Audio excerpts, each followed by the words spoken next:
I never made it, but I know what it takes. I'm motivated by a... இப்போ சுவையான முருங்கைக்கீரை soup எப்படி பண்ணுறதுன்னு பார்க்கலாம்.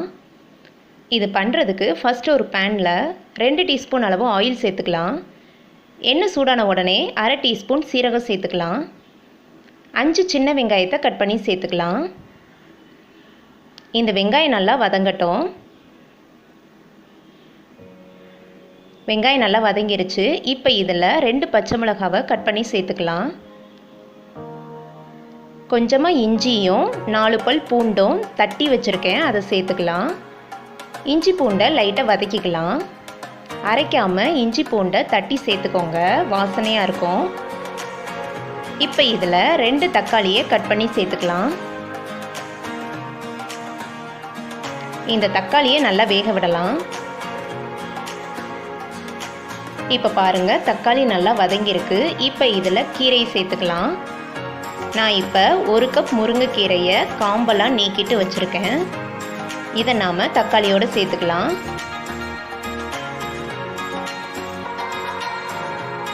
சேர்த்துட்டு நல்லா மிக்ஸ் பண்ணிவிட்டு இந்த முருங்கைக்கீரையை 2 மினிட்ஸ் வேக விடலாம். இப்போ பாருங்கள், கீரை நல்லா வதங்கிருச்சு. இப்போ இதில் 1/2 டீஸ்பூன் அளவு மஞ்சள் தூள் சேர்த்துக்கலாம். சேர்த்துட்டு ஒரு வாட்டி நல்லா மிக்ஸ் பண்ணி விட்டுக்கலாம்.